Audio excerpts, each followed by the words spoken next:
Então, perdemos muito tempo, mas aí a gente ganha.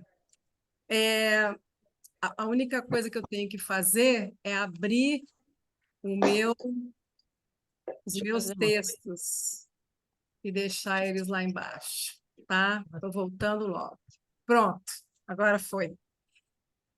Então, bem-vindos a essa noite, né? Mas essa segunda noite dos nossos encontros, em que eu estou dividindo as minhas leituras com vocês, as leituras que me formaram, né? Que me fizeram a minha... Os autores importantes, e são muitos, né? A dificuldade para escolher, gente, é sempre enorme, tá? Você fica assim, meu Deus, falta esse, falta aquele, né? Falta um. É uma coisa impressionante como a gente vai lendo, né? E depois, caso a gente esqueça de um, né? É impressionante. Então, e agora eu já me conformei, porque eu tinha pensado em muitos, agora eu estou diminuindo um pouco a minha ambição, tá? Então, nesses 4 dias, a minha ambição é mínima, quase, em relação a tudo que eu pensei, tá? Então, bem-vindos, quem está chegando a primeira vez ao IEL, para as pessoas queridas que estão aqui, que eu já conheço, todas muito queridas, né? Gente que já estava aqui, e que voltaram, quer dizer que a estação, quer dizer que estão gostando, né, das leituras. E nós tivemos no primeiro dia, nós pensamos, Jorge Luiz Borges. Foi uma pequena amostra de alguns textos que não são tão divulgados assim, não é? Embora aquele poema da arte poética seja muito conhecido, né? E esse episódio do inimigo também, né? Nós pensamos o sonho, né? O sonho e como o sonho pode ser representado, né? Na literatura, na sua forma, não é? Como o sonho se apresenta, né? E evidentemente a gente, né? Foi vendo que assim essa história que nós vimos na aula passada, né? Que o personagem tem um sonho, né? E essa história em que ele conta, o sonho é uma história que se parece, em termos narrativos, aos nossos sonhos, simbólicos, né? E desconexos, né? Com uma temporalidade fugidia, uma temporalidade imprecisa, né? E, enfim, e depois eu também nem entrei na questão da categoria conto, né? Que eu sempre acho o conto para uma reunião como essa, de leitura coletiva, tá? É sempre essas reuniões elas pedem um conto, a crônica, textos breves, para que as pessoas todas possam ler, né? Então, e hoje eu vou tratar de uma das minhas grandes paixões, que é o Júlio Cortázar, tá? O Júlio Cortázar, ele é escritor, é tradutor, ele foi, né, um escritor, tradutor, um artista, um dos grandes artistas de vanguarda da nossa literatura. Ele é vanguarda até hoje, né? Ele é vanguarda até hoje. E ele tem uma particularidade, ele é argentino, né? Latino-americano. Eu estou falando como se vocês não conhecessem o Cortázar. Muita gente, principalmente jovem, não conhece ainda, né? Então eu faço questão de apresentar. E então ele é argentino, nasceu na Bélgica, morou a maior parte da sua vida na França, mas ele se naturalizou, ele nasceu na Bélgica e veio imediatamente. Os pais tiveram que vir para a Argentina e ele viveu parte da sua vida na Argentina, mas depois voltou, foi viver em outros países e acabou vivendo na França e se naturalizando francês. Mas ele não renunciou à sua nacionalidade argentina. Ele acabou ficando com as duas nacionalidades, né? Na verdade, né, isso foi em 81, na época da ditadura, foi em protesto contra a ditadura argentina, que ele nacionalizou francês, né? Então, foi muito interessante isso aqui, foi um rompante que ele teve.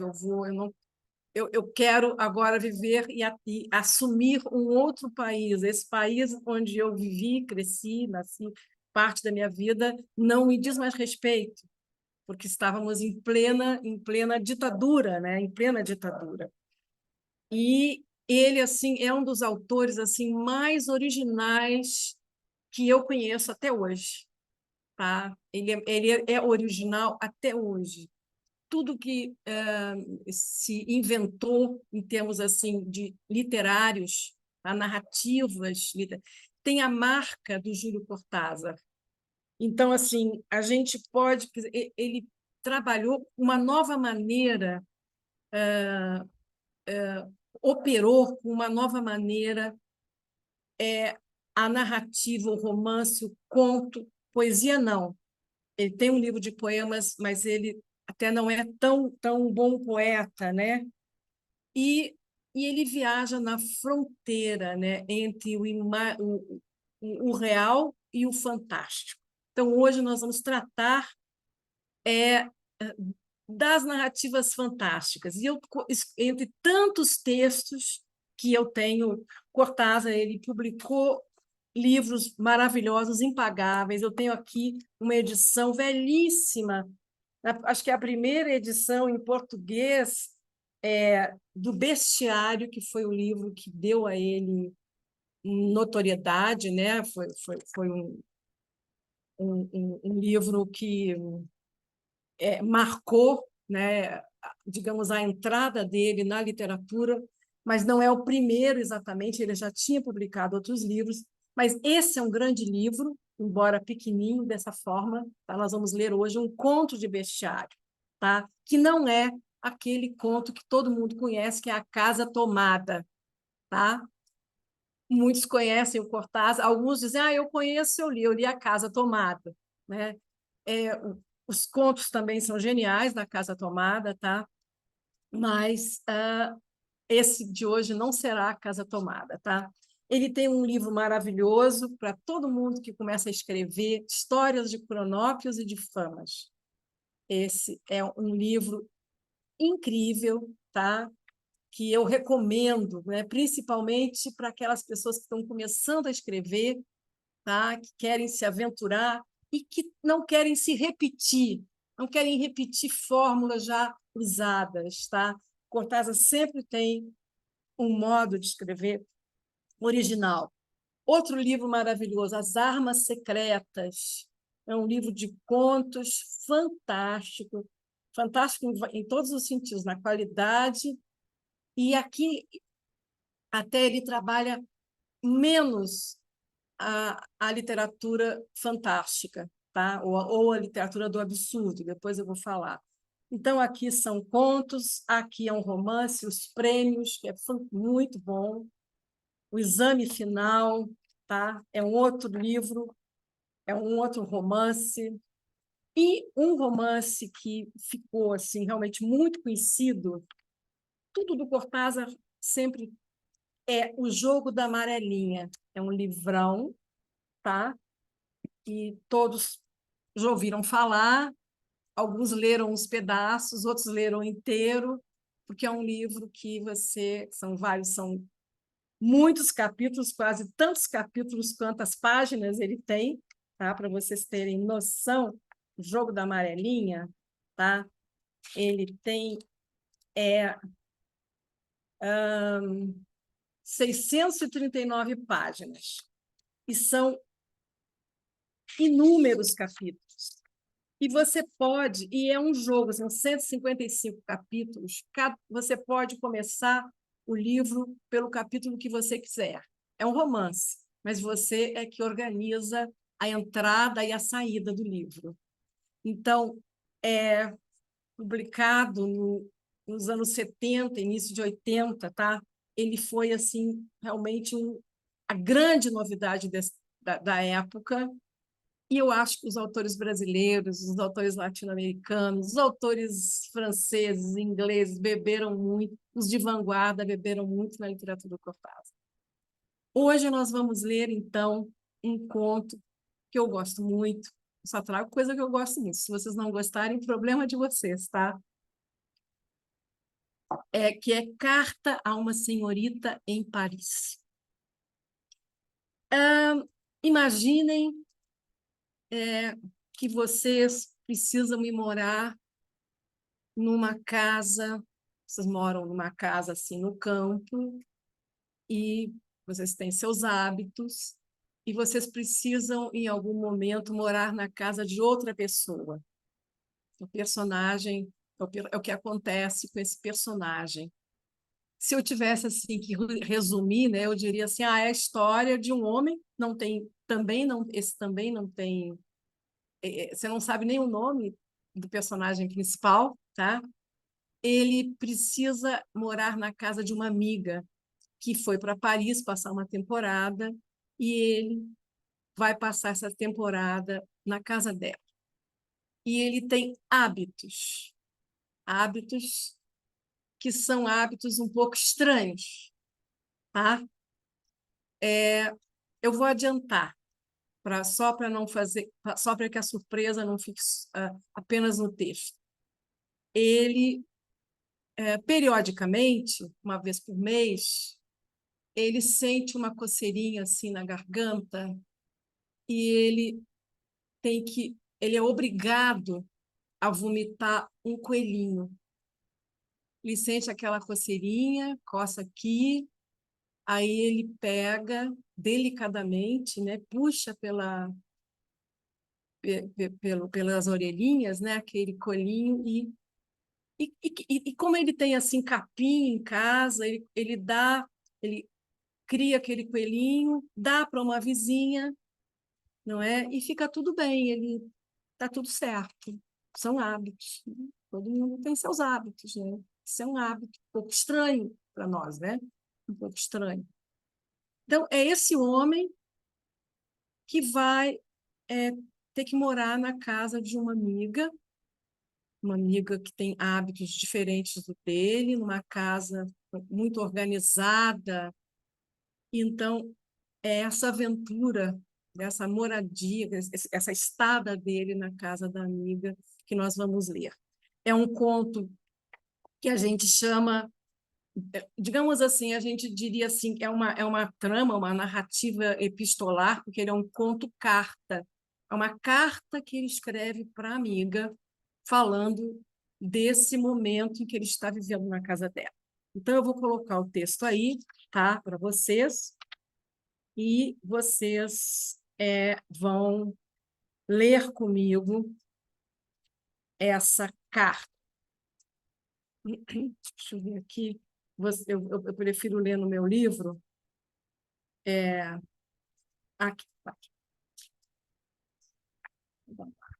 Hoje sou eu que vou colocar o nosso texto, tá? Pronto. Gente, vocês vão ter que me esperar um pouquinho por aí, tá? Porque eu sou lenta nessas coisas, tá? Em qual livro está esse conto, Ele Suzana? está no bestiário, tá? Deixa... Bestiário. Aqui, só um minutinho. Eu falo só um minutinho para mim mesma, tá? Não sei por que aqui. Vamos lá.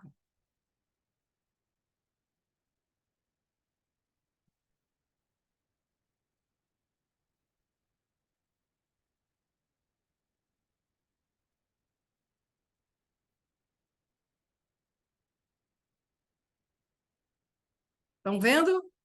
Então, certo? Todo mundo. Então, pronto. Eu demorei um pouquinho, que é engraçado, você muda, né? Não é que eu dou aula com isso, mas eu mudei, eu estou no meu Eu também não estou no meu habitat, tá? Certo? Carta a uma senhorita em Paris. André, eu não queria viver em seu apartamento da Calle Suipatia. Não tanto pelos coelhinhos, mas porque me desagrada entrar em uma ordem fechada, construída até nas mais finas malhas do ar. Essas que em sua casa preservam a música da lavanda, o adejar de um cisne, o jogo de violino e viola no quarteto de Hará. Para mim, é duro entrar em um ambiente onde alguém que vive confortavelmente dispôs tudo como uma reiteração de sua alma. Aqui os livros, de um lado em espanhol. Opa, desculpa, gente. Aqui os livros, de um lado em espanhol, do outro em francês e inglês. Ali os almofadões verdes, nesse exato lugar da mesinha ou cinzeiro de cristal que se parece com uma bolha de sabão, e sempre um perfume, um som, um crescer de plantas, uma fotografia do amigo morto, um ritual de bandejas com chá e pinças de açúcar. Ah, querida André, que difícil opor-se,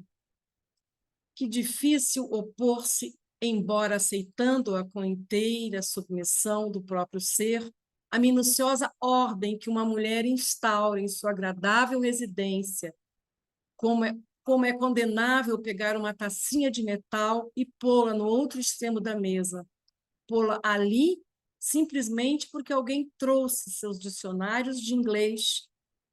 E é deste lado, eu estou tentando colocar essa. Não, espera aí, estou tentando mexer aqui. Eu vou voltar. Ah, querida André, que difícil opor-se, embora aceitando-a com inteira submissão do próprio ser, a minuciosa ordem que uma mulher instaura em sua agradável residência. Como é condenável pegar uma tacinha de metal e pô-la no outro extremo da mesa. Pô-la ali simplesmente porque alguém trouxe seus dicionários de inglês e é deste lado, ao alcance da mão, que deverão estar. Mexer nessa tacinha equivale a pôr um horrível e inesperado vermelho em meio a uma modulação de Osanfan, como se de repente as cordas de todos os contrabaixos rebentassem ao mesmo tempo com o mesmo espantoso chicotaço no instante mais suave de uma sinfonia de Mozart. É assim, o Ozanfan foi um pintor, né, cubista, um pintor de vanguarda, mas que pintava com muitos contrastes, tá? Então, quando ele fala aí, vocês vão e também isso se transferiu para certas composições musicais de outros, interferiu, inclusive, na cultura musical de alguns compositores, tá? O Ozanfan. Então, vamos lá. Voltando. Vou voltar ao Ozanfan. Mexer nessa tacinha equivale a pôr um horrível e inesperado vermelho em meio a uma modulação de Ozanfan, como se de repente as cordas de todos os contrabaixos rebentassem no instante mais suave de uma sinfonia de Mozart. Mexer nessa tacinha altera o jogo de relações de toda a casa, de um objeto com outro, de cada momento de sua alma com a alma inteira da casa e sua distante moradora. Eu não posso aproximar os dedos de um livro, ajustar de leve o cone de luz de um lampião, abrir a tampa da caixa de música, sem que um sentimento de ultraje e desafio me passe pelos olhos como um bando de pardais. Você sabe por que vim à sua casa e a sua. Você sabe por que vim à sua casa, a sua tranquila sala festejada de sol. Tudo parece tão natural como sempre, que não se sabe a verdade. Você foi a Paris. Eu fiquei com o apartamento da Calle Suipatia. Elaboramos um simples e satisfatório plano de mútua convivência, até que setembro traga de novo a Buenos Aires e me atire a alguma casa onde, talvez... Mas não lhe escrevo por isso. Envio essa carta por causa dos coelhinhos. Parece injusto informá-la, e porque gosto de escrever cartas, e talvez porque chove. Mudei-me na quinta-feira passada, às 5 da tarde, entre névoa e tédio. Fechei tantas malas em minha vida, passei tantas horas preparando bagagens que não levavam a parte nenhuma, que a quinta-feira foi um dia cheio de sombras e correias, que quando vejo as correias das maletas, é como se visse sombras, partes de um látego que me açoita indiretamente, da maneira mais sutil e mais horrível. Mas fiz as malas, avisei a sua criada que viria instalar-me e subi de elevador. Precisamente entre o primeiro e o segundo andar, senti que ia vomitar um coelhinho. Nunca lhe contara antes. Não acredite que por deslealdade, mas naturalmente a gente não vai ficar explicando a todos que de quando em quando vomita um coelhinho. Como isso sempre me tem sucedido, estando só, escondia o fato, como se escondem tantos detalhes do que acontece ou a gente faz acontecer na intimidade total. Não me censure, André, não me censure. De quando em quando me acontece vomitar um coelhinho. Não é razão para não viver em qualquer casa. Não é razão para que a gente tenha de se envergonhar e estar isolado e andar se calando. Quando sinto que vou vomitar um coelhinho, ponho 2 dedos na boca, como uma pinça aberta, e espero sentir na garganta a penugem morna que sobe como uma efervescência de sal de frutas. Tudo é rápido e higiênico, transcorre em um brevíssimo instante. Tiro os dedos da boca e neles trago preso pelas orelhas um coelhinho branco. O coelhinho parece contente, é um coelhinho normal e perfeito, só que muito pequeno, pequeno como um coelhinho de chocolate, mas branco e inteiramente um coelhinho. Ponho-o na palma da mão, levanto sua penugem com uma carícia dos dedos. O coelhinho parece satisfeito de haver nascido e bola e esfrega o focinho na minha pele, mexendo com essa trituração silenciosa e cosquenta do focinho de um coelhinho contra a pele de uma mão. Procura comer, então eu falo de quando isto ocorria em minha casa de campo. Eu o levo comigo à varanda e o ponho no grande vaso onde cresce o trevo que plantei com esse fim. O coelhinho levanta suas orelhas, envolve o trevo novo com um veloz molinete do focinho, e eu sei que posso deixá-lo ir embora, continuar por algum tempo uma vida não diferente da de tantos que compram seus coelhos nas granjas. Entre o primeiro e o segundo andar, André, como um aviso do que seria a minha vida em sua casa, soube que ia vomitar um coelhinho. Em seguida tive medo, ou era surpresa? Não, medo, da mesma surpresa, talvez. Porque antes de deixar minha casa, só 2 dias antes, tinha vomitado um coelhinho e estava livre por um mês, por 5 semanas, talvez 6, com um pouco de sorte. Veja você, eu tinha resolvido inteiramente o problema dos coelhinhos. Plantava trevo na varanda de minha outra casa, vomitava um coelhinho. Vomitava um coelhinho. Punha-o no trevo e, ao fim de um mês, quando suspeitava que de um momento para outro, então dava o coelhinho já crescido à senhora Demolina, que pensava ser um hobby meu e se calava. Já em outro vaso vinha crescendo um trevo novo e apropriado. Eu esperava sem preocupação a manhã em que a cosquinha de uma penugem subindo fechava a minha garganta e o novo coelhinho repetia desde aquela hora a vida E os costumes do anterior? Os costumes, André, são formas concretas do ritmo, são a cota do ritmo que nos ajuda a viver. Não era tão terrível vomitar coelhinhos, uma vez que isso havia entrado no ciclo invariável, no método. Você quererá saber por que todo esse trabalho, por que todo esse trevo e a senhora Molina. Teria sido preferível matar em seguida o coelhinho e... Ah, você... Um minuto. Ah, você teria de vomitar tão somente um, pegá-lo com 2 dedos e colocá-lo na mão aberta, ainda aderido a você pelo ato mesmo, pela aura inefável de sua proximidade, apenas rompida. 1 mês distancia tanto, 1 mês é tanto, pelos compridos, saltos, olhos selvagens, diferença absoluta.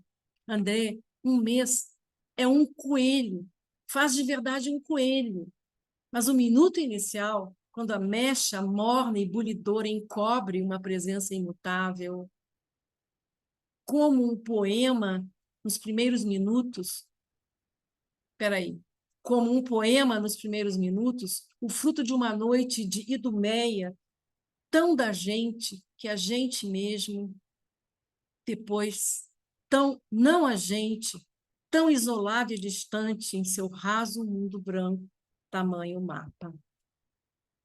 Decidi, contudo, matar o coelhinho mal nascesse. Eu viveria 4 meses em sua casa. 4. Talvez, com sorte, 3 colheradas de álcool no focinho. Você sabe que a misericórdia permite matar instantaneamente um coelhinho, dando-lhe de beber uma colherada de álcool?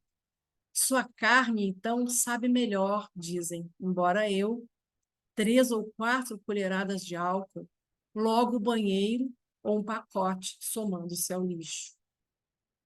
Ao passar o 3º andar, o coelhinho se mexia em minha mão aberta. Sara esperava em cima para ajudar-me a entrar com as malas. Como explicar-lhe que um capricho, uma lojinha de animais? Envolvi o coelhinho em meu lenço, coloquei-o no bolsinho do sobretudo, deixando o sobretudo solto para não espremê-lo. Mal se mexia. Sua miúda consciência devia estar revelando fatos. Devia estar revelando fatos importantes. Que a vida é um movimento para cima com um clique final. E que é também um céu baixo, branco, envolvente e cheirando a lavanda no fundo de um poço morno. Sara não viu nada. Fascinava muito o duro problema de ajustar seu sentido de ordem à minha mala roupeiro, meus papéis e minha displicência diante de suas demoradas explicações, onde abunda a expressão, por exemplo. Tão logo pude, me fechei no banheiro, matá-lo agora. Uma fina zona de calor rodeava o lenço. O coelhinho era branquíssimo e acho que mais lindo do que os outros. Não me olhava, somente bulia e estava contente, o que era o mais horrível modo de me olhar. Encerrei-o no pequeno armário vazio e me voltei para desfazer as malas, desorientado, mas não infeliz, não culpado, não ensaboando as mãos para tirar delas uma última convulsão. Compreendi que não podia matá-lo, mas nessa mesma noite vomitei um coelhinho negro. E 2 dias depois, um branco. E na 4ª noite, um coelhinho cinza. Você deve gostar do belo armário do seu quarto, com a grande porta que se abre generosa, as prateleiras vazias à espera da minha roupa. Agora, guardo-os ali.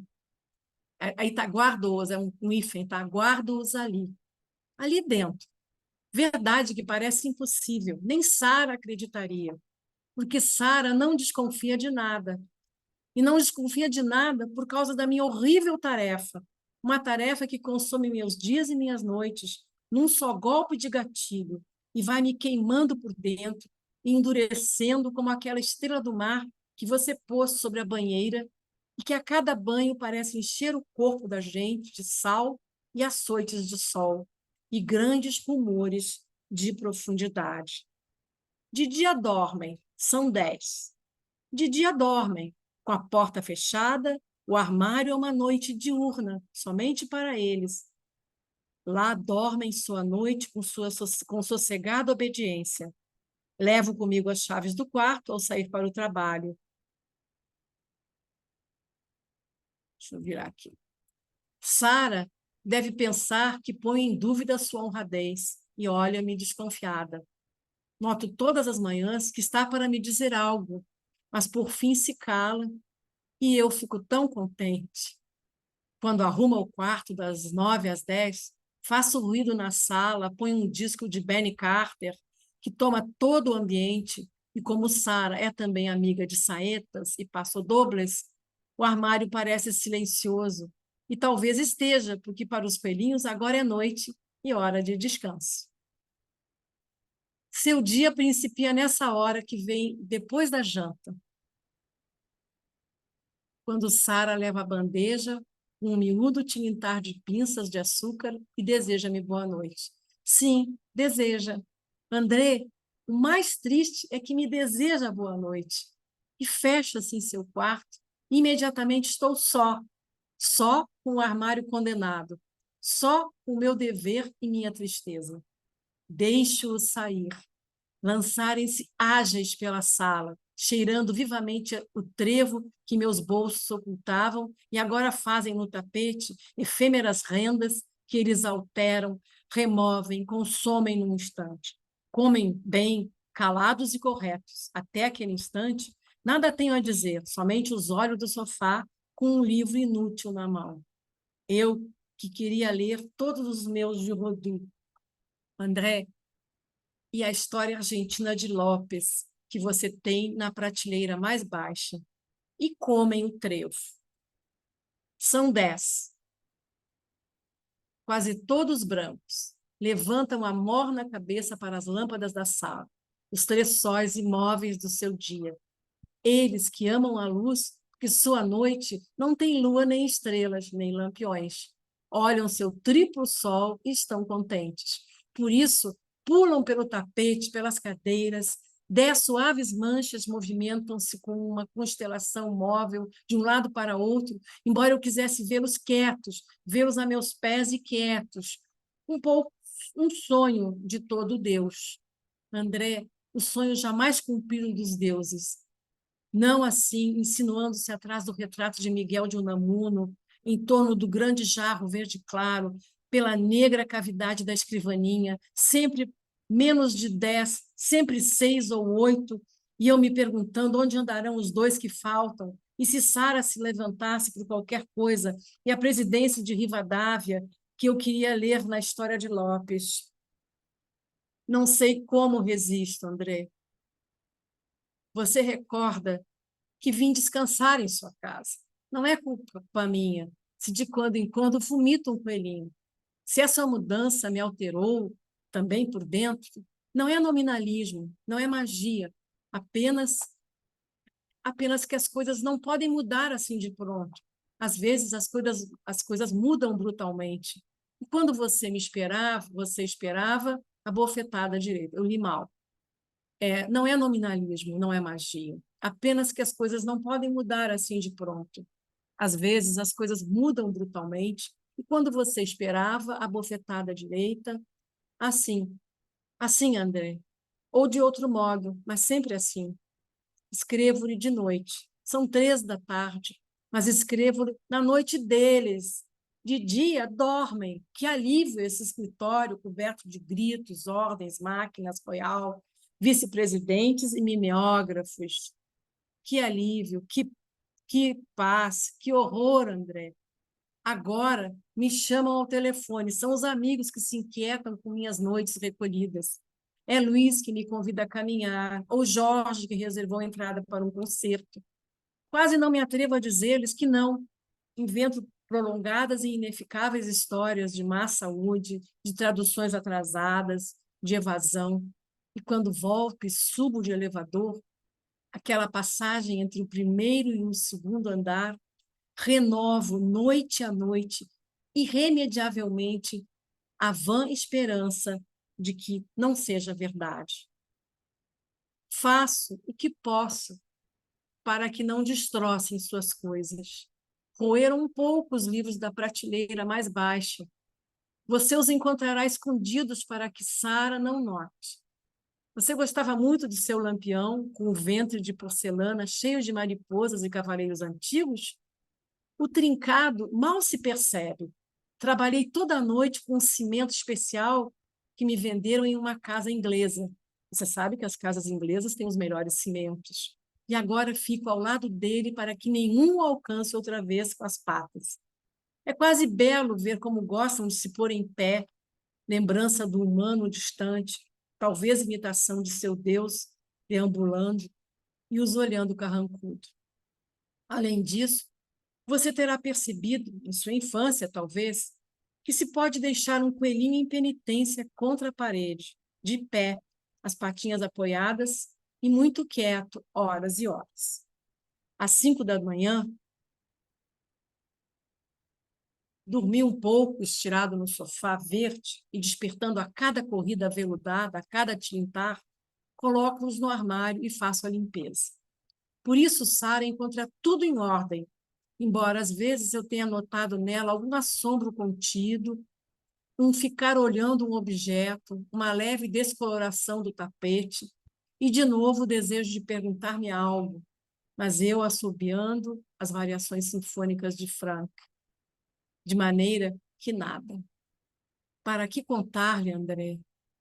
Para que contar-lhe, André, as minúcias desventuradas desse amanhecer surdo e vegetal em que caminho entredormido, levantando cabos de trevo, folhas soltas, pelos brancos aos encontrões dos móveis, louco de sono, e meu gide que se atrasa, troaiá que não traduzi, e minhas respostas a uma senhora distante que já estará se perguntando se para que continuar tudo isso? Para que continuar essa carta que escrevo entre telefones e entrevistas? André, querida André, meu consolo é que são 10 e não virão mais. Faz 15 dias segurei na palma da mão o último coelhinho. Depois de nada, somente os 10 comigo. Sua diurna noite e crescendo, agora feios e nascendo-lhes o pelo comprido, agora adolescentes e cheios de necessidades e caprichos, saltando sobre o busto de Antino. Antino, é verdade, aquele rapaz que olha cegamente, ou se perdendo no living, onde seus movimentos criam ruídos ressonantes, tanto que dali devo tirá-los com medo de que Sara os ouça e apareça horripilada, talvez em camisola, porque Sara deve ser assim, de camisola. E então, somente 10, pense você nessa pequena alegria que tenho. Afinal de contas, na crescente calma com que dou volta aos duros céus do primeiro e do segundo andar. Interrompi essa carta porque devia participar de um trabalho de comissões. Continua aqui em sua casa. André, sob um mudo e grisalho amanhecer. É de fato o dia seguinte, André? Um pedaço em branco da página será para você o intervalo, apenas a ponte que une meu escrito de ontem ao meu escrito de hoje. Dizer-lhe que nesse intervalo tudo terminou, onde você vê a ponte aberta, ouço eu quebrar-se a cintura furiosa da água. Para mim, esse lado do papel, este lado da minha carta, não continua a calma com que eu vinha escrevendo, quando a deixei para participar de um trabalho de comissões. Em sua cúbica noite, sem tristeza, dormem 11 coelhinhos. Talvez agora mesmo, mas não, não agora. No elevador, logo, ou ao entrar, já não importa onde, se o quando é agora, se pode ser em qualquer agora dos que me restam. Agora chega. Escrevi isto porque me interessa provar-lhe que não fui tão culpado na destruição irrecuperável de sua casa. Deixarei essa carta esperando-a. Seria sórdido que o correio a entregasse em alguma clara manhã de Paris. A noite passada repus os livros da segunda estante.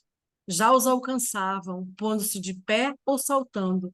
Roeram as lombadas para afiar os dentes. Não por fome. Tem todo o trevo que lhes compro e armazeno nas gavetas da escrivaninha.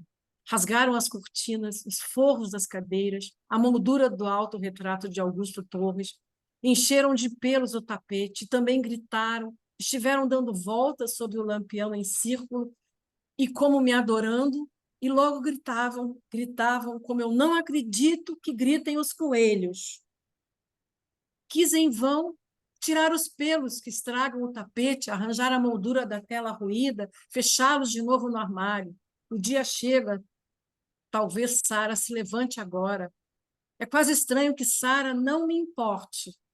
E quase estranho que não me importe vê-los correr em busca de brinquedos. Não tive tanta culpa, você verá quando chegar, que muitos dos destroços estão bem reparados, com o cimento que comprei em uma casa inglesa. Eu fiz o que pude para evitar um desgosto. Quanto a mim, do 10 ao 11, há como um vazio insuperável. Você vê, 10 estava bem com um armário, trevo e esperança. Quantas coisas se podem construir? Mas não com 11. Porque dizer 11 é certamente dizer 12, André. 12, que será 13. Então está o amanhecer. E uma fria solidão na qual cabem a alegria, as recordações, você e talvez tantos outros. Está essa sacada sobre Suipátia, cheia de aurora, os primeiros sons da cidade. Não acho que seja difícil juntar 11 coelhinhos salpicados sob os paralelepípedos. Talvez nem os notem, atarefados com outro corpo que convém levar logo antes que passem os primeiros colegiais. A tradução é desse maravilhoso tradutor que é o Remy Gorda Filho. Tá? Como é que eu faço agora? Aqui. Eu vou tirar um pouquinho o texto da tela para a gente conversar um pouquinho, tá? É um texto longo. Eu tenho muitos textos menores do Cortázar para ler com vocês, né? E poderia ter lido, né, outros, né? Mas eu assim queria fazer um desafio a vocês, né? Eu costumo resumir os textos antes de falar deles, né? Eu acho sempre interessante que você resumindo, você como que se apodera do texto, né? Você resumir que eu falo é, digamos, em termos de ação, né? A narração, aquilo que acontece de fato no texto. Então, digamos assim, que se eu fosse resumir, eu resumiria assim: é a história de um homem que vai morar na casa, digamos assim, temporariamente na casa de uma amiga que foi para Paris e que vomita de quando em quando coelhinhos e, digamos, é uma carta, na verdade, que ele, né, envia para ela, né? Trata-se de uma carta, mas é essa história, né? E, e que acaba acontecendo o quê com ele?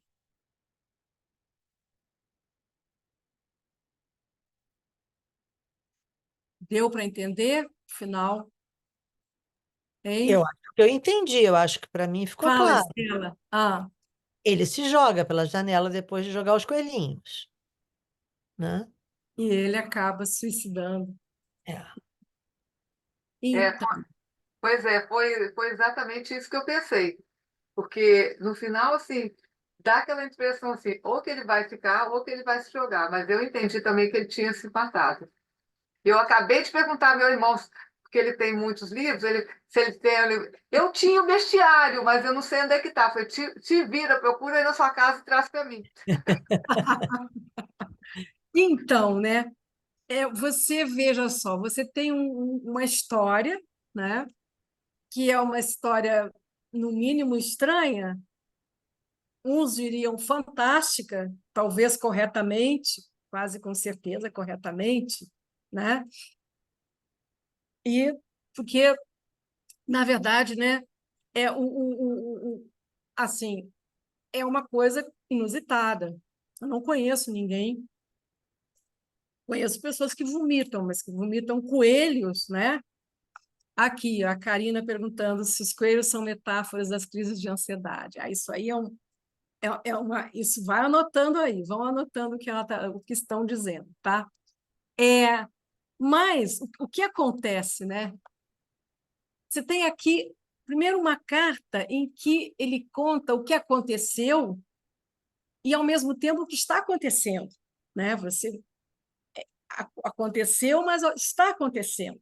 É uma carta que ainda não, provavelmente não foi entregue a Andrei, né? Não foi entregue a ela, né? Então, nós temos essa história que nos,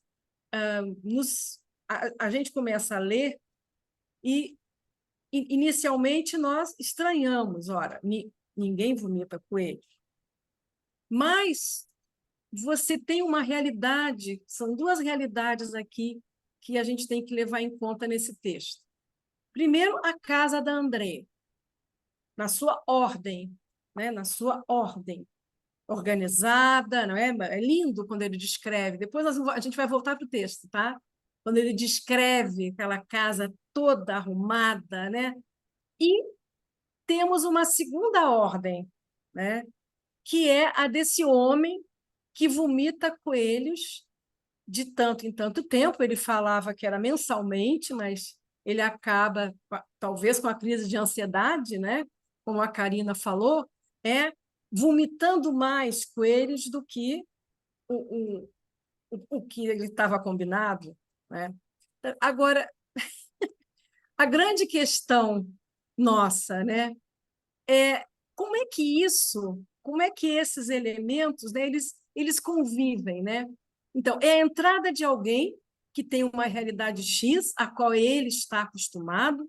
Vejam só, desde o início ele diz: não, eu estava acostumado, eu vomitava um coelhinho, dava para a vizinha, dava um trevo para comer, dava para a vizinha. Então, aquilo fazia parte do ser desse homem. E a amiga tinha essa casa organizada também, dentro de uma. Então, entra ele, uma ordem X, ele com o seu costume, estranho, porém, né, dentro de uma casa. E o que acontece, né? Ele entra dentro da casa de uma pessoa que, pelo que ela se descreve, ela é aquela pessoa cartesiana, organizada, não é? E entra ele e muda, né? Ele muda esse ambiente, né? Ele acaba transtornando esse ambiente e se mata pelo transtorno. Aqui, Cíntia diz assim: mas ele vomitava espaçadamente. A entrada na casa do outro o faz mudar também. Claro, tá? Claro. Você tem aqui, então, duas coisas, né? A ordem da Desirê, da André, e o caos, não é? Então, assim, é uma coisa ordinária de ordem, e a outra, digamos assim, extraordinária, né? Tentando conviver. E ele tentando contar essa história para ela, se justificando. Olha só, uma coisa, né, o coelhinho era tão bonitinho, se você tivesse na mão, né, ele pensa, vou matar, mas ele não consegue, né, matar aquele primeiro coelho, né, coloca no bolso para a empregada não notar, né, e assim ele vai, sem conseguir, coloca os coelhos todos no guarda-roupa. Ele usa a metáfora do guarda-roupa, é a noite dos coelhos, não é? Ou seja, ele é um personagem que ele está resignado, né, a essa realidade, a sua realidade, né, que é vomitar coelhinhos. Aí você, leitor, deve pensar assim, né? É, é, quer dizer, vomitar coelhinhos é extraordinário, é incontrolável para esse personagem, não é? Assim,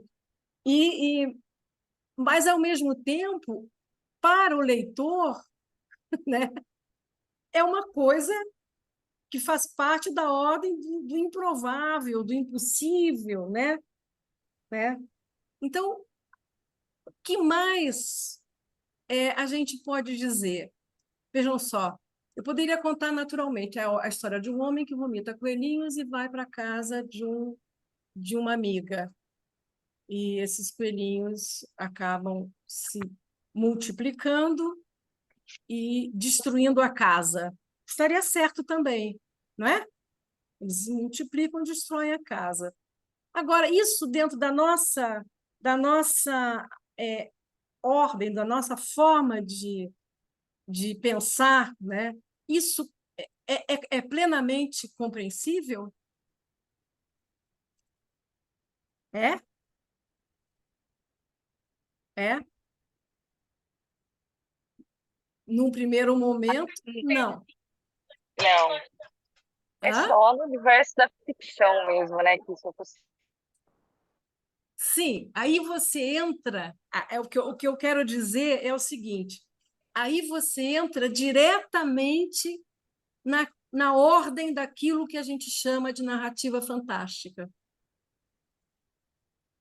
Porque você continua a ler uma coisa que seria, de cara, seria absurda, mas você continua a ler e a aceitar. E olha que interessante, por que será? Porque o modo como ele conta, e aí me perdoem eu voltar àquela cantilena do nosso encontro passado, o modo como ele conta naturaliza, tá? Naturaliza o fantástico, naturaliza aquilo que não é natural. Ele conta com muita naturalidade. Olha, eu não contei para você antes porque são coisas íntimas. Eu não contei isso para você, que eu tinha um problema, né? Um problema, né? Eu tinha um problema, mas eu não contei, né? Eu não podia dizer coisa íntima como você, sei lá, usar sutiã vermelho. Sei lá, eu fiquei pensando assim, o modo é tão natural que você chega a acreditar e talvez até a se deixar seduzir, porque, né? Você veja, você entra com ele no quarto e você quase fica torcendo para que ele não mate o coelhinho, né? Ele fala com uma candura, né? Com um carinho tão grande, não é? É muito Então, delicado, né? É muito delicado, é muito suave. Você vai se cantando, você vai se cantando com a narrativa, né? exato, né? Fala, Bebel. Não, eu só queria comentar. Alguém falou que sentiu um pouco de angústia. Eu também no começo, assim, quando começa, então, quer dizer, quando você falou, ele vai vomitar coelhinho, eu já comecei a pensar assim, que será? Aí eu comecei a imaginar se seria uma metáfora, se seria uma ansiedade, que seria. Aí vai me dando uma angústia, assim. Aí durante até. Aí quando ele começa a descrever e tal, isso aqui, até chegar no final, eu fico assim. Aí depois eu comecei a gostar da história e tudo, mas eu acho ainda que tem ainda muita metáfora nessa história de ansiedade, Ih, coisa, né? Acho que é o tempo todo a metáfora, né? Eu acho. o tempo todo. Ele integra aquilo que seria uma espécie, quase uma coisa quase sobrenatural, ao É. real. Ele Uhum. faz essa integração. E é por isso que você continua a ler, e você começa a gostar, e você até começa a achar quase natural, porque você também não. Por que eu? Por que não eu? Por que só aquele personagem? Por que não eu? Não posso vomitar um coelhinho? Tá. Então, a grande questão da narrativa fantástica, que é a mais interessante, das mais interessantes, né, para a gente. Eu estou falando isso porque depois a gente vai reler alguns trechos, tá? Para vocês verem o modo como ele trata, não é? Essa história, que é uma história muito maluca, né? Tá? É o seguinte, a narrativa fantástica é aquela história em que em que você vai lidar exatamente. Tudo ali se parece, quer dizer, tudo ali é feito através de uma narrativa altamente simbólica, metafórica, portanto, tá? Simbólica, tudo ali, os coelhinhos estão no lugar de alguma coisa e tudo mais, tá? Cada personagem, cada espaço simboliza isso e aquilo, como a gente está até acostumado a ler, tá? Mas o que acontece? É aquela narrativa que, quando você termina de ler, você não tem para ela uma explicação palpável. Você termina de ler e ou você aceita que aquela realidade louca que te é apresentada como ela é, né? Ou você, digamos assim, você nem continua a ler, tá? É aquele espaço, quando a gente lê certos textos, eu vou recorrer, por exemplo, nem vou ao Cortázar, né? Vou recorrer a outros autores que vocês talvez tenham mais facilidade não, familiaridade, né? Por exemplo, Gabriel Garcia Marques. Gabriel Garcia Marques tem histórias maravilhosas. Os contos da incrível e triste história da Cândida Erendira são contos incríveis, né? Tem um conto, por exemplo, em que as mulheres de um povoado se apaixonam por um náufrago, por um homem morto que chega ao povoado. Os maridos estão fora trabalhando, elas recolhem e se apaixonam por aquele homem morto. Isso é um conto do Gabriel Garcia Marques, é aquilo que eu sempre lembro deles, tá? Agora, e você continua a ler a história, porque a história ela é altamente convincente. Você quase chega a acreditar, tá? Vocês sabem qual é a experiência mais antiga do fantástico em literatura?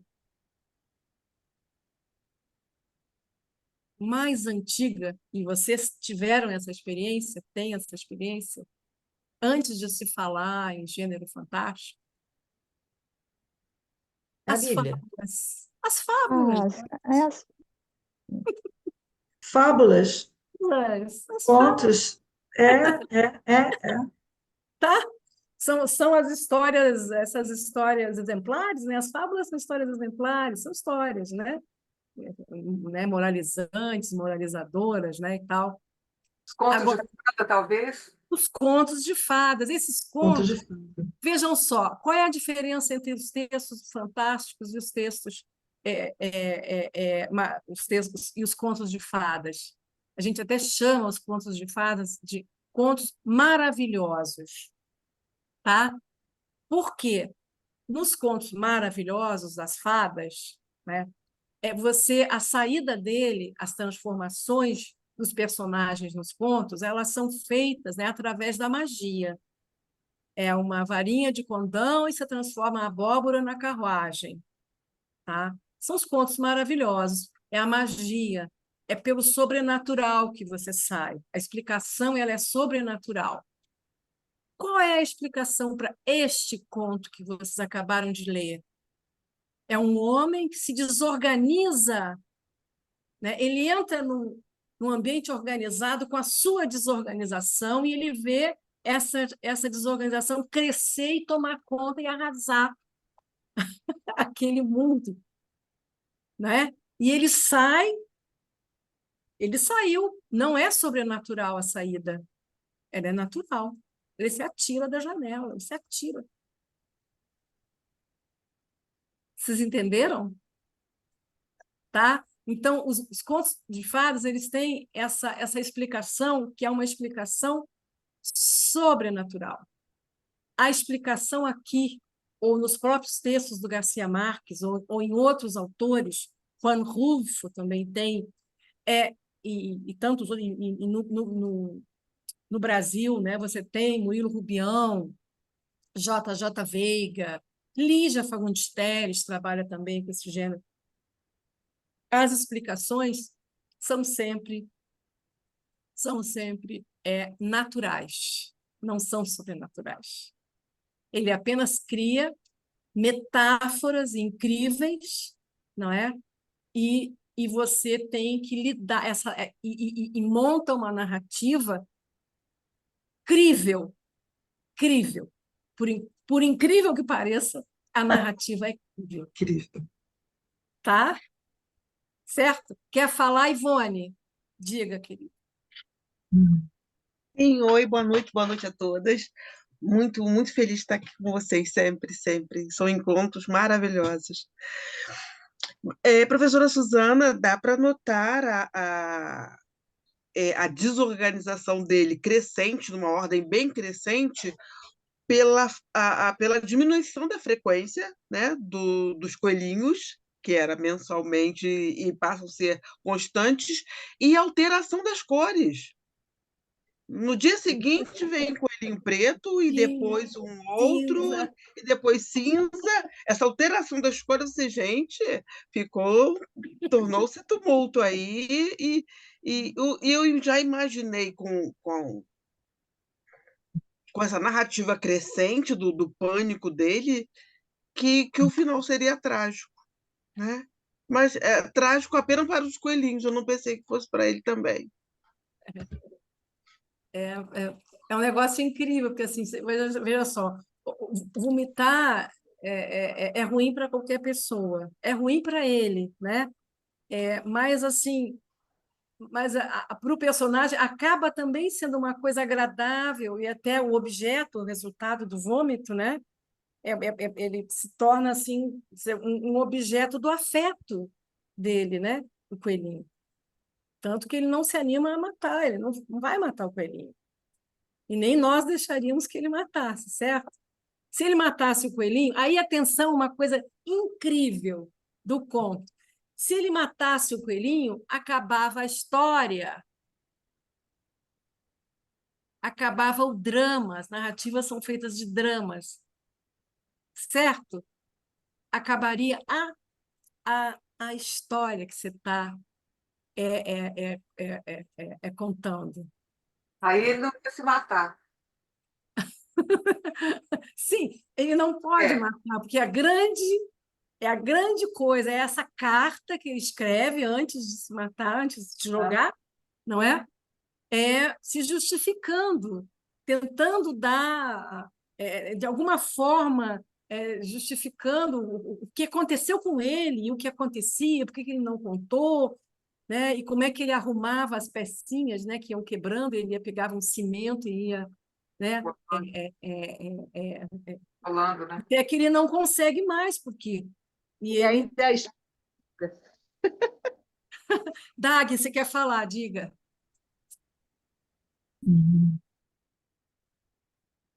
Eu acho que é a tal da suspensão da descrença, né? O leitor é obrigado a desacreditar daquilo tudo que ele vem acreditando até o momento daquela leitura para aceitar aquilo, não é isso? E nesse daí, ele não conseguiu. Eu gostei do texto e tudo, mas ele não conseguiu eu acreditar muito. Eu não consegui fazer a tal da suspensão da descrença. Aquele do anjo, que do galinheiro, de quem é? Do Gabriel Garcia Marques, que ele Do Gabriel Garcia Marques, é o anjo que é encontrado no galinheiro acredita, porque aquele dos povo pescadores, todo, né? aquele povo todo vai lá para ingresso para ver. Aí você começa a acreditar. Mas esse do coelhinho, eu fiquei assim, eu fiquei igual a colega que falou, comecei a ficar nervosa, vomitando o coelhinho. Mas eu acho que é isso. A forma que ele escreveu faz você embarcar naquela história, né? Daí ser o fantástico. Mas esse daí eu fiquei. Você... Não engoli o coelhinho. Ah, não engoliu o coelhinho. Não. Estela, diz aí, a Estela quer falar, que depois eu quero voltar para o texto. Gente, eu ainda ia falar do Sérgio Santana hoje, mas eu vou dar um jeito. Se puderem Não, ficar não, mais uns minutinhos. Olha só, eu vou. Fala, Estela, diga aí. não são dois comentários rapidinhos. Primeiro, eu acho que a escolha do coelhinho é ótima, assim, entre os animais, porque é o bicho mais indefeso que eu conheço. Ele Coelho, né? aparentemente ele não ataca ninguém. E ele tem aquela figura frágil que só merece proteção, né? Apesar de que, em bando, eles são capazes de destruir muita coisa, como ele mostra, né? Agora, eu acho que quando começa o conto, a gente meio que fala assim, todos nós temos os nossos coelhinhos que a gente vomita de vez em quando, mas a gente consegue tornar Legal. compatível isso com uma vida social digna a qual ele faz menções, né? Ele sai, ele vai para comissões, ele tem amigos que compram passagem, bilhete de teatro para ele. Tem alguma coisa que coloca o evento Coelhinhos fora do controle e cada vez mais difícil de manter misterioso. Então, eu acho que para mim, nessa primeira leitura, eu nunca tinha lido, ficam dois mistérios. O que é que faz com que o evento Coelhinho fique descontrolado, saia do controle dele, e o que é que a Sara vê? Porque ele faz várias menções a que Sara está desconfortável. Ele acha que esconde tudo da Sara. Agora, quando Sara chega, muito sutilmente, ele menciona que tem algumas coisas que ela não engole, falando em engolir. Então, eu acho que são dois mistérios para mim que eu acho que claramente ele se mata pelo descontrole. Ele não pode ser a pessoa de antes. Ele não pode mais ter sob seu controle a chegada dos coelhinhos e a administração dos coelhinhos. É isso. Veja só, é, eu acho assim, os animais, qualquer animal, por exemplo, eu tenho aqui uma coelhinha, ó, tá? É quase uma coelhinha, minha gatinha, Marie. Eles são assim, signos assim, muito vivos, que escapam à nossa compreensão, eles escapam. Ao mesmo tempo, no caso, principalmente os coelhos, né, que pulam, né, eles são ameaçadores também, né? Tem essa, como é que eu vou dizer? Eles fascinam, de certo modo, a gente e assombram também, né? Então, você tem aqui um bicho, né, que é um enigma, como são todos eles. Todos eles são enigmáticos. Você não sabe, você diz que o cachorro é isso, que o coelho é aquilo, né? Mas você não sabe direito disso. Não sabe. Simplesmente você não sabe. Então, uma das grandes questões nossas, né, quando a gente lê um texto dessa natureza, né, é que a gente, por exemplo, no meu caso, tá? Eu vou ler e eu acabo questionando, por exemplo, a validade dos nossos costumes, né? Tá? Essa ordem que a gente. Vejam só, nós estamos sempre, quando falamos em textos como esse, textos altamente simbólicos e metafóricos, tá? Nós estamos falando sempre em que eles estão ali no lugar de uma coisa maior, não é? É possível, por exemplo, falar, por exemplo, dos nossos medos, da nossa, muitas vezes, a nossa incapacidade de organizar a realidade, não é? Organizar como nós gostaríamos. Ora, ele foi para lá porque ele vomitava uma vez por mês só. Mas chega ali, ele se descontrola, tá? Ele se descontrola e vem uma coelhada, já estava em 12, né? Ele falou, quem sabe 13, então antes do 13º eu me atiro, porque a casa já está destruída. Eu acho esse texto assim é divertido. Divertido e, ao mesmo tempo, é um texto que nos põe para pensar. A gente quer dar uma explicação, não é mais objetiva. Eu vou voltar aqui com o texto só para a gente ver algumas coisas. Vamos lá. Vamos lá. Eu achei muito interessante a descrição da casa, dos objetos.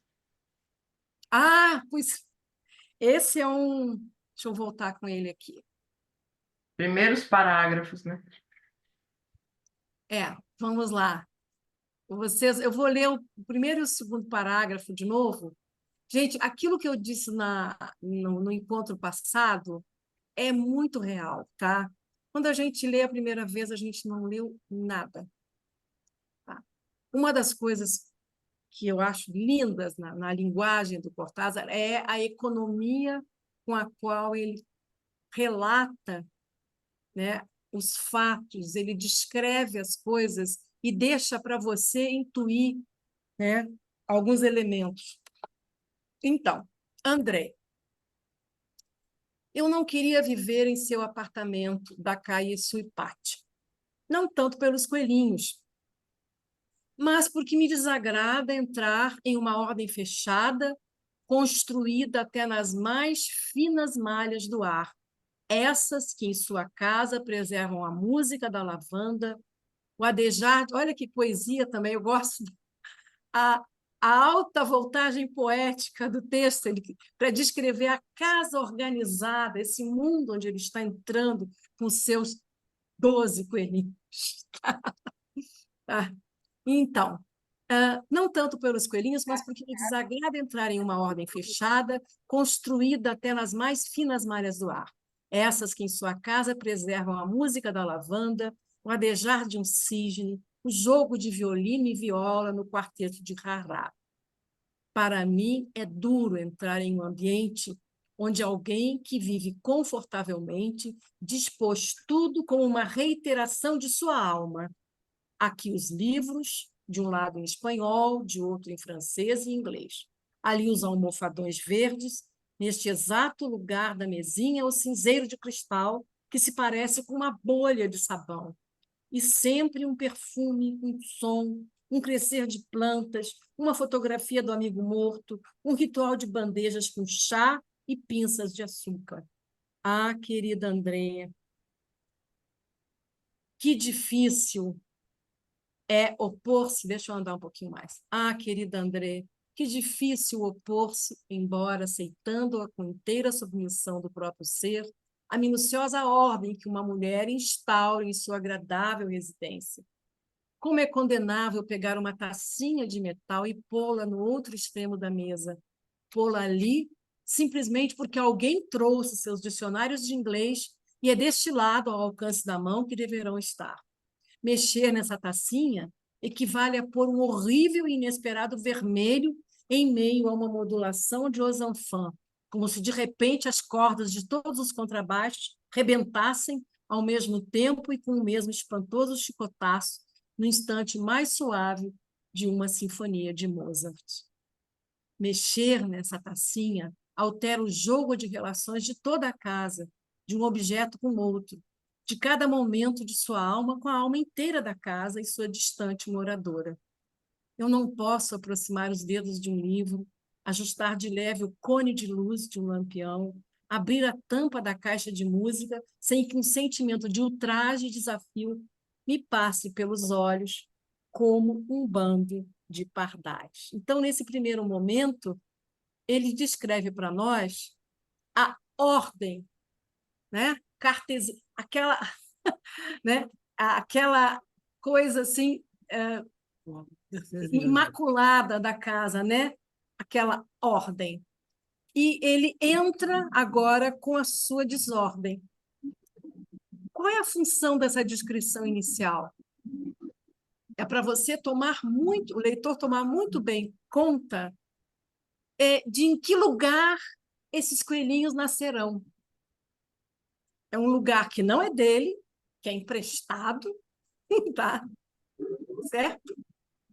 E onde está tão organizado que você, até para tirar um objeto do lugar para se sentar mais à vontade para ler, ou para, né, você quase se culpa.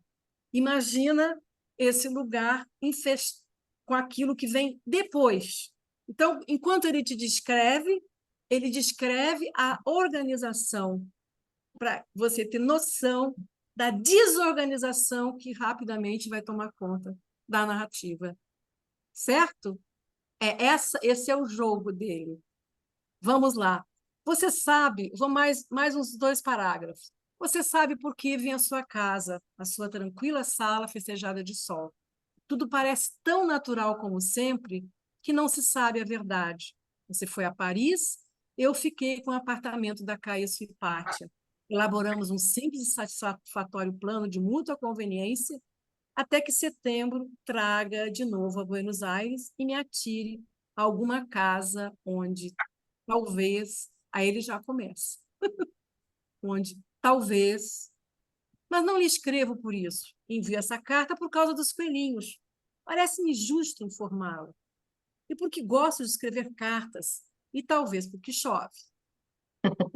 É muito normal as chuvas, ele adora a chuva, o Cortázar. Se vocês forem ler os outros, sempre chove, tá?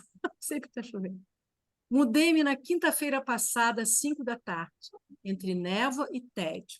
Fechei tantas malas em minha vida, passei tantas horas preparando bagagens que não levavam a parte nenhuma, que a quinta-feira foi um dia cheio de sombras e correias, porque quando vejo as correias das maletas, é como se visse sombras, partes de um látrego que me açoita indiretamente, da maneira mais sutil e mais horrível.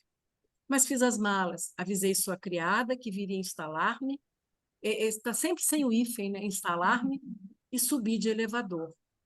E aí ele começa, tá? A instalar a sua desordem, a desordem não só no apartamento e na cabeça do leitor, tá? É aí que ele começa a instalar. Precisamente entre o primeiro e o segundo andar, senti que ia vomitar um pelinho. Nunca lhe contaram antes. Não acredite que por deslealdade, mas naturalmente a gente não vai ficar explicando a todos que de quando em quando vomita um coelhinho. Como isso sempre me tem sucedido, estando só, escondia o fato, como se escondem tantos detalhes do que acontece, ou a gente faz acontecer na intimidade total. Não me censure, André, não me censure. De quando em quando me acontece vomitar um coelhinho. Não é razão para não viver em qualquer casa, não é razão para que a gente tenha de se envergonhar e estar isolado e andar se calando. É a razão, gente? É? Não, não é a razão. Já estou perguntando para vocês, tá? Nessa brincadeira que nós estamos fazendo aqui, tá? Ele está naturalizando o coelhinho, porque para ele é natural, né? Naturalizando dentro do real, né? Quando sinto que vou, só vou ler mais esse. Quando sinto que vou vomitar um pelinho, ponho 2 dedos na boca, como uma pinça aberta, e espero sentir na garganta a penugem morna que sobe com uma efervescência de sal de frutas. Tudo é rápido e higiênico. Transcorre em um brevíssimo instante. Tiro os dedos da boca e neles trago preso pelas orelhas um coelhinho branco. O coelhinho parece contente. É um coelhinho normal e perfeito, só que muito pequeno, pequeno como um coelhinho de chocolate, mas branco e inteiramente um coelhinho. Ponho-o na palma da mão, levanto sua penugem com uma carícia dos dedos. O coelhinho parece satisfeito de haver nascido e bole e esfrega o focinho na minha pele, mexendo-o com essa trituração silenciosa, cosquenta do focinho de um coelhinho contra a pele de uma mão. Vocês até então, agora um comentário meu, tá? Depois eu volto. Vocês até então foram apresentadas a casa da ordem, a introdução ao coelhinho, e agora vocês estão começando a acreditar que é de fato um coelhinho. Tantos detalhes ele dá desse bichinho, né? Com tanta precisão, né? Então, olha só, procura comer. E então eu falo de quando isso ocorria em minha casa de campo. O levo comigo à varanda e o ponho no grande vaso onde cresce o trevo que plantei com esse fim. O coelhinho levanta suas orelhas, envolve o trevo novo, um veloz molinete do focinho. E eu sei que posso deixá-lo e ir embora, continuar por algum tempo uma vida não diferente da de tantos que compram seus coelhos nas granjas. Tem uma questão muito interessante aqui. Quando ele fala dos seus coelhinhos, ele usa o diminutivo. Quando ele fala do coelho que seria real, é coelho, tá? É coelho, né? É esse animal que ameaça a seguridade, eles pulam, né? Eles ameaçam, né, a segurança dos ambientes, né? Em geral, tá? Suzana, é, Diga, posso falar, Dag? pode. Aqui falou assim, eu procurei qual era a metáfora, né, dos coelhinhos no Google. Aí, aí colocou que a metáfora é do desconhecido que é ao mesmo tempo familiar. Familiar É a também, resposta, é a metáfora desses coelhinhos aí. isso aí. Quer dizer, do interior dele, algo do interior dele que ele desconhece, mas ao mesmo tempo ele convive com aquele seu interior. É, É, é aquele muita caso. coisa. Na verdade, eles têm muitas significações, porque, quer dizer, tem muito disso, né? Tanto que ele começa a vomitar mais coelhinhos do que o normal. Que já não é normal vomitar um coelho uma vez por mês, né? Certo? Vamos combinar? Não é normal, né? Imagina 10, 13, né? E aí, quer dizer, ele continua. Aí eu gostaria que vocês. Aí ele diz uma coisa muito bonita nesse outro parágrafo. Ele diz uma coisa linda sobre essa questão dos costumes. Eu vou ler. A gente acaba lendo tudo de novo, meu Deus do céu. Olha, veja você, eu tinha resolvido inteiramente o problema dos coelhinhos. Ele dava para a vizinha, né? A vizinha achava estranho e tal, mas tudo bem. Ele diz assim: plantava trevo na varanda de minha outra casa, vomitava um coelhinho, punha no trevo, e ao fim de um mês, quando suspeitava que de um momento para outro, então dava o coelho já crescido à senhora Demolina, que pensava ser um hobby meu e se calava. Já em outro vaso vinha crescendo um trevo novo e apropriado. Eu esperava sem preocupação. E a manhã em que a cosquinha de uma penugem subindo fechava minha garganta, e o novo coelhinho repetia, desde aquela hora, a vida e os costumes do anterior. Aí ele diz uma coisa incrível. Ele diz assim: os costumes, André, são formas concretas do ritmo, são a cota do ritmo que nos ajuda a viver. Não era tão horrível vomitar coelhinhos, uma vez que isso havia entrado no ciclo invariável, no método. Você quererá saber por que todo esse trabalho, por que todo esse trevo e a senhora Demolina. Teria sido preferível matar em seguida o coelhinho. E, você teria de vomitar tão somente um, pegá-lo com 2 dedos e colocá-lo na mão aberta, ainda aderido a você, pelo ato mesmo, pela aula inefável de sua proximidade, apenas rompida. Um mês, aí ele dá um pulo, né? Um mês distancia tanto, um mês é tanto, pelos compridos, saltos, olhos selvagens, diferença absoluta. André, um mês é um coelho, faz de verdade um coelho, mas o minuto inicial, quando a mecha morna e bulidora encobre uma presença imutável. Aí ele vai falando, né, sobre é, é, a, ele está também falando, né? Os costumes são a cota do ritmo que nos ajuda a viver, tá? Uma vez, gente, agora só para terminar, que eu não vou conseguir entrar com o Sérgio Santana, não vai dar. Vocês me desculpem, tá? Eu acho que como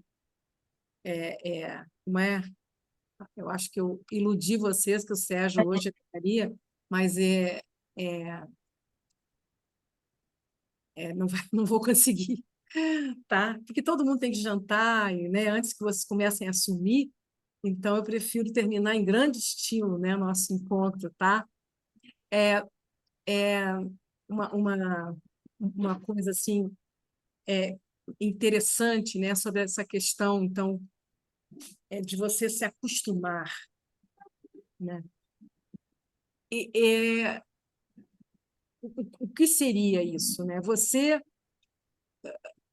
tem uma frase do Buda, né, que é bonita também, até eu acho que ela flerta com a, a talvez com um certo ideal da gente nunca se acostumar com nada, que seria o ideal, tá? Mas a gente precisa dos costumes, é eles que são uma espécie de